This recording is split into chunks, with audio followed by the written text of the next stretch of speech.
സങ്കീർത്തനം 61. ദൈവമേ, എൻ്റെ നിലവിളി കേൾക്കണമേ, എൻ്റെ പ്രാർത്ഥന ശ്രദ്ധിക്കണമേ. എൻ്റെ ഹൃദയം ക്ഷീണിക്കുമ്പോൾ ഞാൻ ഭൂമിയുടെ അറ്റത്ത് നിന്ന് നിന്നെ വിളിച്ചപേക്ഷിക്കും.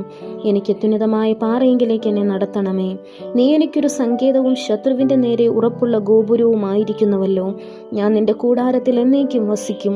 നിന്റെ ചിറകിൻ മറവിൽ ഞാൻ ശരണം പ്രാപിക്കും. ദൈവമേ, നീ എൻ്റെ നേർച്ചകളെ കേട്ടു. നിന്റെ നാമത്തെ ഭയപ്പെടുന്നവരുടെ അവകാശം എനിക്ക് തന്നുമിരിക്കുന്നു. നീ രാജാവിൻ്റെ ആയുസ്സിനെ ദീർഘമാക്കും. അവൻ്റെ സംവത്സരങ്ങൾ തലമുറ തലമുറയോളം ഇരിക്കും. അവൻ എന്നേക്കും ദൈവസന്നിധിയിൽ വസിക്കും. അവനെ പരിപാലിക്കേണ്ടുന്ന ദയയും വിശ്വസ്തയും കൽപ്പിക്കണമേ.